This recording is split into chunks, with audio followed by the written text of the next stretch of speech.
الحمد لله القائل واتل عليهم نبأ أبناء آدم بالحق إذ قربا قربانا فتقبل من أحدهما ولم يتقبل من الآخر قال لأقتلنك قال إنما يتقبل الله من المتقين أشهد أن لا إله إلا الله وحده لا شريك له وأشهد أن محمدا عبده ورسوله اللهم صل وسلم على سيدنا محمد وعلى آله وأصحابه أجمعين أما بعد فيا عباد الله اتقوا الله أوصيكم وإياي بتقوى الله فقد فاز المتقون قال الله تعالى في كتابه العزيز يا أيها الذين آمنوا أطيعوا الله وأطيعوا الرسول وأولي الأمر منكم فإن تنازعتم في شيء فردوه إلى الله والرسول إن كنتم تؤمنون بالله واليوم الآخر ذلك خير وأحسن تأويلا. Bermaksud, wahai orang yang beriman, taatlah kamu kepada Allah dan taatlah kamu kepada Rasulullah sallallahu alaihi wasallam dan kepada ulul amri orang yang berkuasa daripada kalangan kamu. Kemudian jika kamu berbantah-bantah berselisihan dalam sesuatu perkara, maka hendaklah kamu mengembalikannya kepada kitabullah, yakni Al-Quran dan As-Sunnah. Jika kamu benar-benar beriman kepada Allah dan hari akhirat, yang demikian adalah lebih baik bagi kamu dan lebih elok pula kesudahannya. Sidang jemaat yang dirahmati Allah sekalian, marilah kita meningkatkan ketakwaan kepada Allah Subhanahu wa taala dengan bersungguh-sungguh melaksanakan segala perintahnya dan meninggalkan segala larangannya. Mudah-mudahan kita mendapat rahmat dan keberkatan hidup di dunia dan di akhirat. Khutbah pada kali ini akan mengupas tajuk jauhi penyakit hasad dengki. Penyakit hasad dengki merupakan penyakit rohani yang tergolong dalam sifat mazmumah. Mereka yang memiliki sifat ini akan berasa tidak senang hati melihat kejayaan dan kelebihan yang ada pada orang lain. Penyakit hasad dengki ini akan menimbulkan perasaan iri hati, cemburu dan tidak berpuas hati terhadap orang lain, hingga boleh membawa kepada perselisihan, permusuhan dan merosakkan iman seseorang. Penyakit hasad dengki ini telah wujud sejak zaman awal kewujudan manusia lagi. Contohnya kisah dua beradik Qabil dan Habil, anak-anak kepada Nabi Adam alaihi salam dan Hawa. Sebagaimana firman Allah Subhanahu wa taala yang dibacakan pada awal khutbah tadi dalam surah Al-Maidah ayat 27 yang bermaksud, dan bacakanlah wahai Muhammad kepada mereka kisah mengenai dua orang anak Adam, Habil dan Qabil, yang berlaku dengan sebenarnya, yaitu ketika mereka berdua mempersembahkan satu persembahan kurban kerana mendampingkan diri kepada Allah. Lalu diterima kurban salah seorang di antaranya, Habil, dan tidak diterima kurban dari yang lain, yakni Qabil. Berkata Qabil, sesungguhnya aku akan membunuhmu. Habil menjawab, hanya saja Allah menerima kurban dari orang-orang yang bertakwa. Menurut tafsir Ibnu Katsir, ayat ini menjelaskan kisah kedua-dua anak Nabi Adam alaihi salam, yaitu Qabil dan Habil. Akibat sifat hasad dengki yang ada pada Qabil, maka beliau telah membunuh saudaranya sendiri, yaitu Habil. Kerana benci dan dengki atas kurniaan dan penerimaan kurban Allah Subhanahu wa taala terhadap Habil, kisah ini telah memberikan satu pengajaran yang amat besar kepada kita, bahawa penyakit hasad dengki ini jika tidak dibendung dan dikawal boleh membawa kepada pembunuhan nyawa manusia. Ma'asyiral muslimin rahimakumullah, penyakit hasad dengki ini seringkali menguasai manusia yang tidak beriman dan bertakwa kepada Allah Subhanahu wa taala. Mereka yang mempunyai penyakit hasad dengki disifatkan sebagai orang yang kufur nikmat. Penyakit ini sering diuji apabila seorang itu dikurniakan nikmat oleh Allah Subhanahu wa taala seperti kekuasaan, kekayaan dan harta. Akan tetapi masih tidak bersyukur dengan apa-apa yang dimilikinya dan sentiasa inginkan lebih banyak dari apa yang dikurniakan oleh Allah Subhanahu wa taala. Mereka yang memiliki sifat hasad dengki ini juga akan gembira sekiranya orang lain yang memperolehi kenikmatan ditimpa musibah dan sanggup memusnahkan kehidupan orang lain. Mereka akan berusaha mencari jalan agar nikmat yang ada pada orang lain itu musnah dan hilang, sehingga tiada orang yang boleh melebihi apa yang dimilikinya. Sesungguhnya di akhirat kelak, orang yang memiliki penyakit hasad dengki ini akan menanggung kerugian yang amat besar dan akan menerima penyesalan yang tidak terkira. Mereka akan menjadi muflis di akhirat dan tidak layak mendapat syafaat serta tersisih daripada memperolehi tempat yang penuh dengan kebaikan di syurga Allah Subhanahu wa taala. Dalam sebuah hadis yang diriwayatkan oleh Al-Imam Muslim daripada Abu Hurairah radhiyallahu anhu, bahwasanya Rasulullah sallallahu alaihi wasallam bersabda yang bermaksud,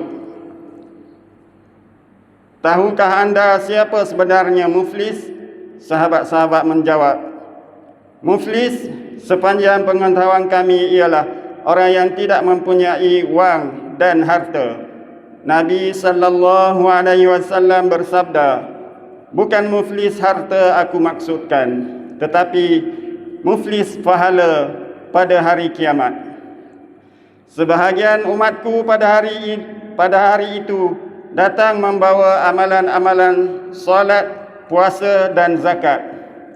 Pada masa sama juga dia membawa dosa-dosa mencela orang, memfitnah orang, mengambil harta orang, membunuh orang dan memukul orang.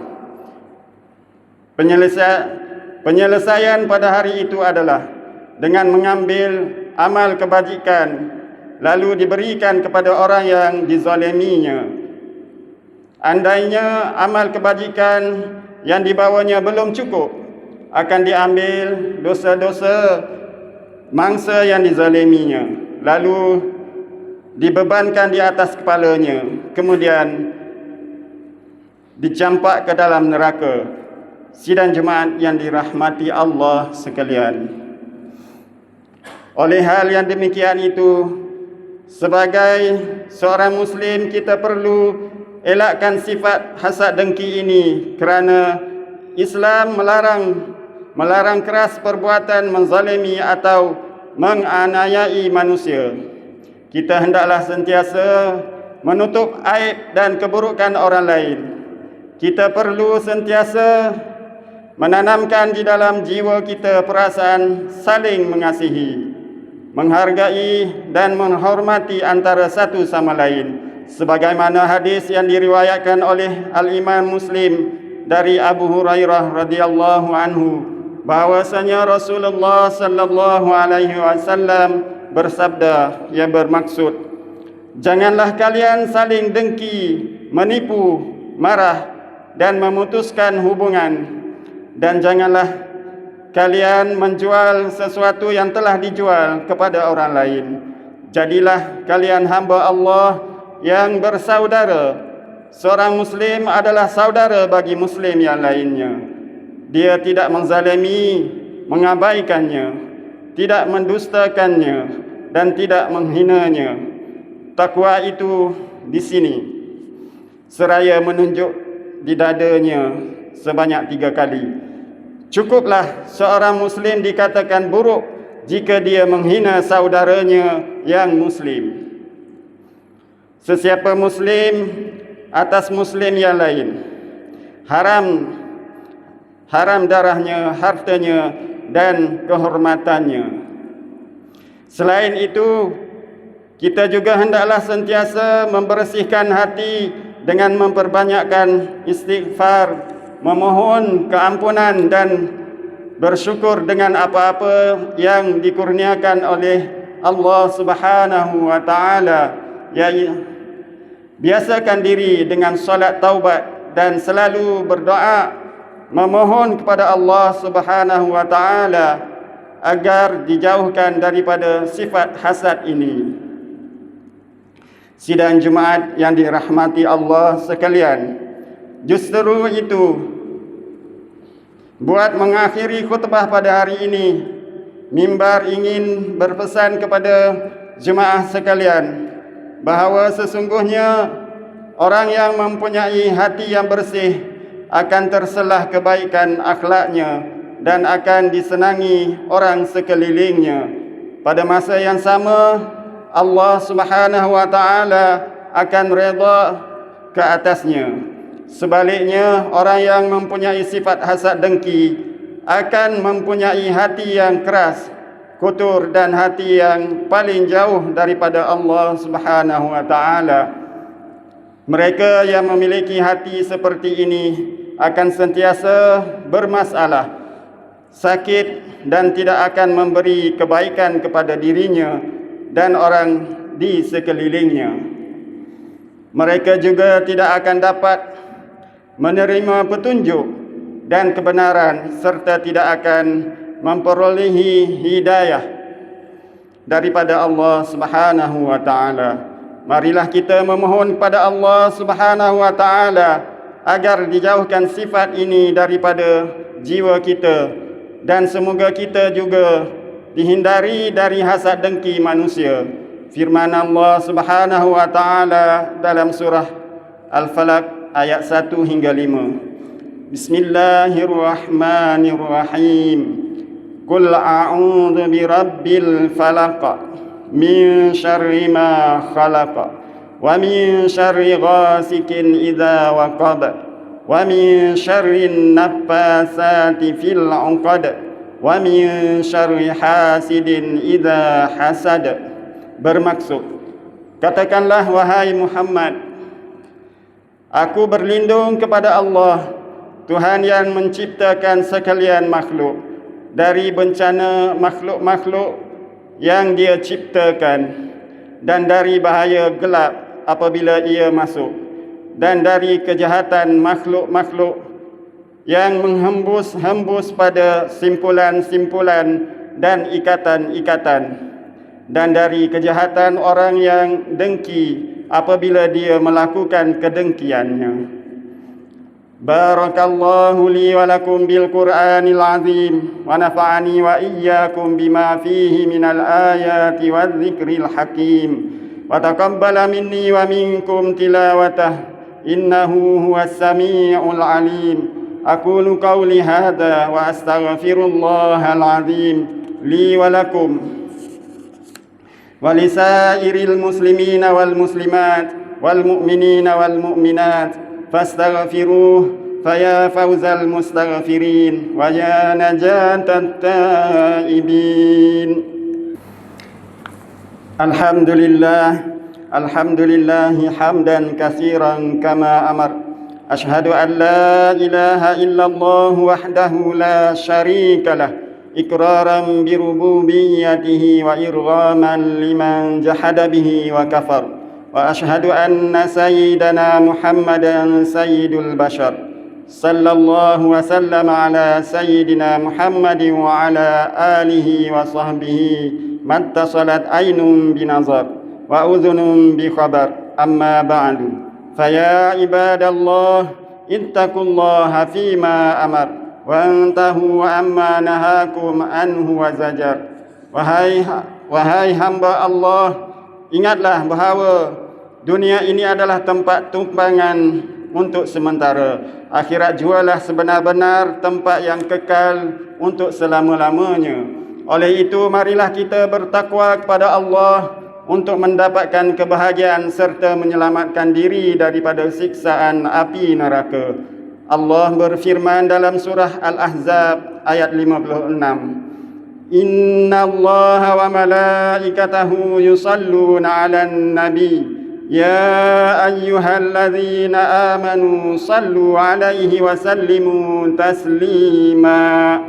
Bermaksud, sesungguhnya Allah dan malaikat berselawat memberi segala penghormatan dan kebaikan kepada Nabi Muhammad sallallahu alaihi wasallam. Wahai orang yang beriman, berselawatlah kamu kepadanya serta ucapkanlah salam sejahtera dengan penghormatan yang sepenuhnya.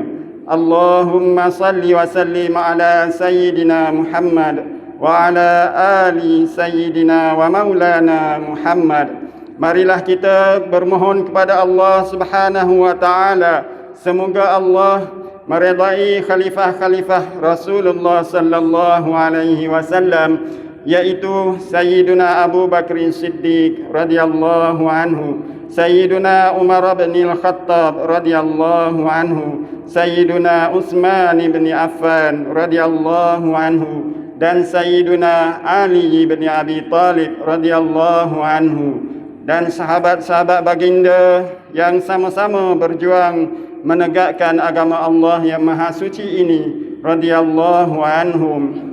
Seterusnya kepada bapa saudara junjungan kita Sayyiduna Hamzah dan Sayyiduna Abbas radhiyallahu anhuma, cucunda baginda Sayyiduna Hasan dan Sayyiduna Husain radhiyallahu anhuma, puteri-puteri baginda Sayyidatuna Fatimah Az-Zahra dan lain-lainnya radhiyallahu anhunna, isteri-isteri baginda Sayyidatuna Khadijah, Sayyidatuna Aisyah dan lain-lainnya radhiyallahu anhunna.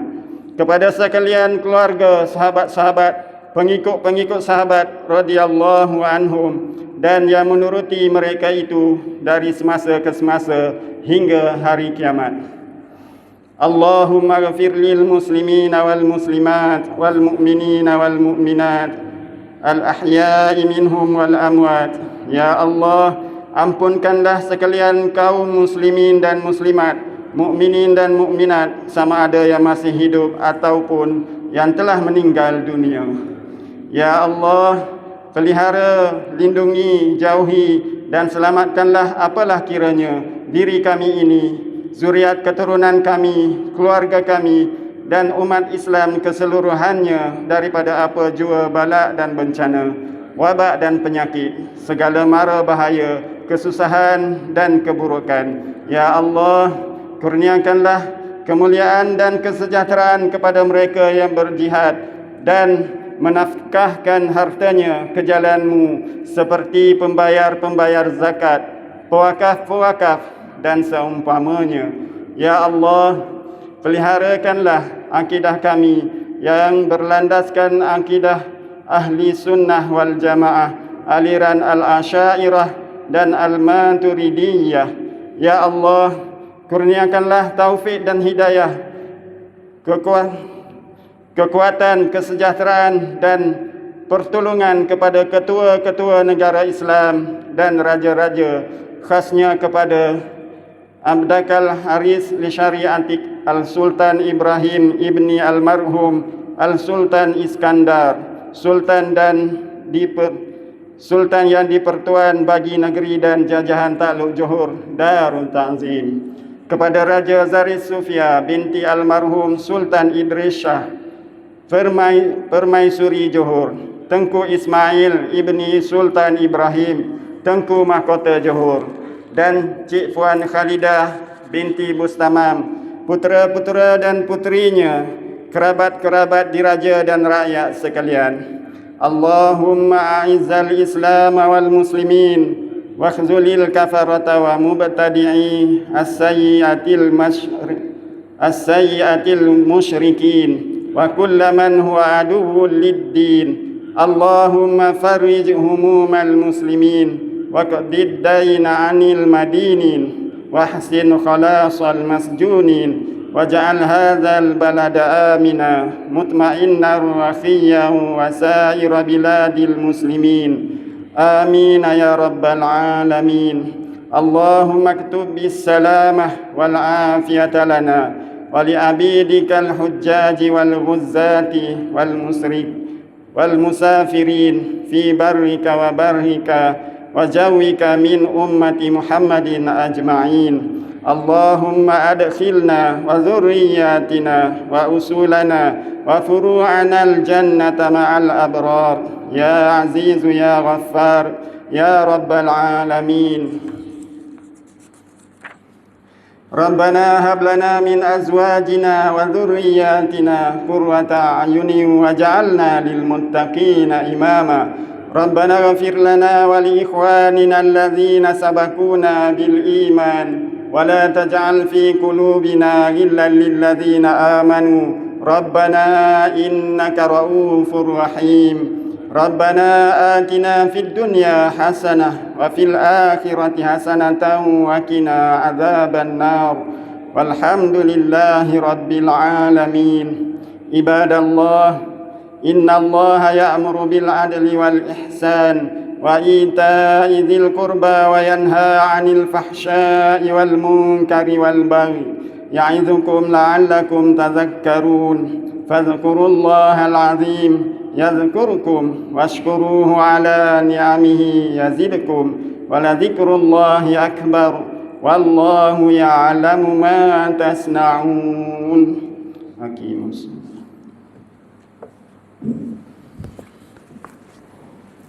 Allahu Akbar, Allahu Akbar. Asyhadu an la ilaha illallah. Asyhadu anna Muhammad